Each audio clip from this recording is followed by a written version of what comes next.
They never liked me. Not when our parents got married. Not when I moved into the house. And definitely not on the day of the wedding. To them, I was an outsider. The charity case. The girl with a single mom who married their rich, twice-divorced father. They were beautiful, educated. Always dressed like they stepped out of fashion magazines. And me? I worked retail and took night classes, patching my life together the best I could. So when I showed up at the wedding wearing a cream satin gown with subtle beading, their eyes locked on me like vultures. They whispered just loud enough for me to hear. Is that supposed to be Elenna Westwood? No way. She couldn't even afford the buttons. I think I saw that knockoff on Etsy. I pretended not to hear them. I sipped my champagne and smiled politely, trying to stay invisible. But it hurt. I had saved for months to buy that dress. It wasn't a label I could brag about, but it made me feel beautiful, for once. The ceremony was beautiful, too. My mom looked radiant. Her new husband looked proud. I tried to focus on them, on love, on the reason we were all here. But every time I glanced toward my new step-siblings, Sasha and Kellen, I saw their smirks, their judgment, their certainty that I didn't belong in their world. But the truth is, this story didn't begin at the wedding. It began a year ago, when I fell in love. His name was Adrian. He came into my life quietly, like rain on a rooftop. We met at a bookstore. He asked me what I thought of the novel I was holding, and I made some awkward joke. He laughed genuinely. We spent an hour talking in the aisle. Then coffee. Then dinner. He never flaunted wealth. He wore simple clothes, drove a modest car. What I didn't know, what he never told me, was that Adrian wasn't just anyone. He was Adrian Langley, the creative director and co-founder of Elenna Westwood. Yes, that Elenna Westwood, the couture fashion house my step-siblings drooled over. The brand they name-dropped to feel important. The brand they accused me of faking. And he was mine.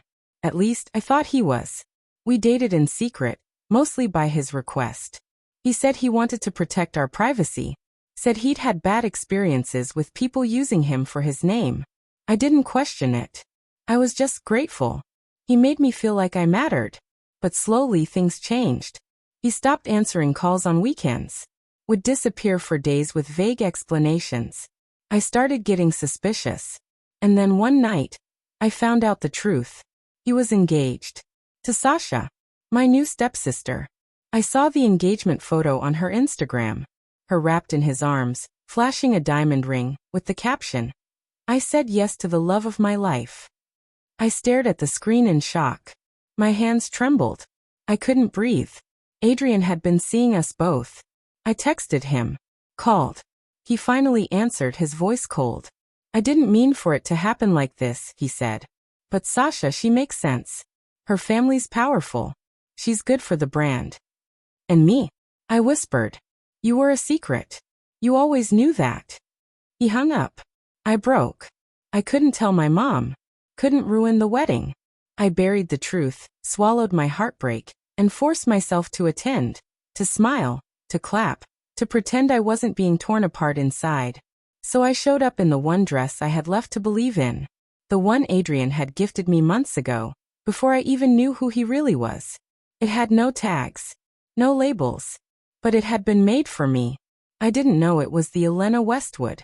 A custom design. Until that moment at the wedding. Until the designer arrived. Not as a guest.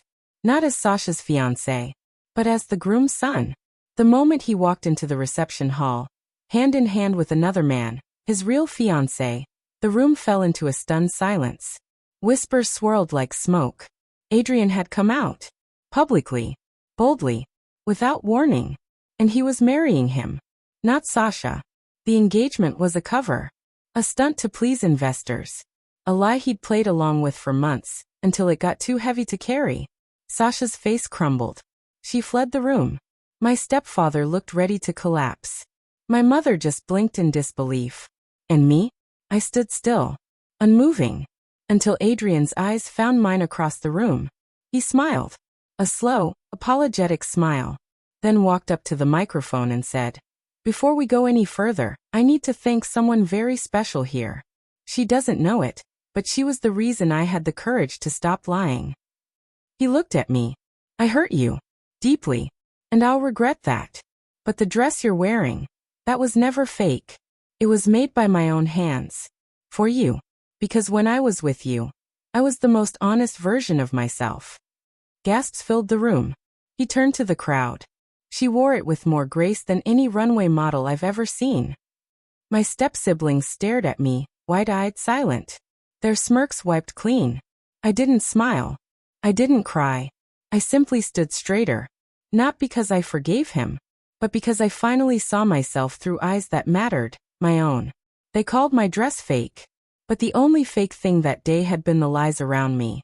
And when the designer arrived, as my stepfather's son, as his true self, everything shattered. But not me. I walked out of that wedding with my head held high, not because I had designer clothes, but because I had survived betrayal, silence, and shame, and still chose to show up. Let them whisper. Let them laugh. I don't need a label to prove my worth. I am not a price tag. I am not a secret. I am not worthless. I am the girl they tried to humiliate, who ended up wearing a one-of-a-kind design. Because even in heartbreak, I was never a knockoff. I was always real.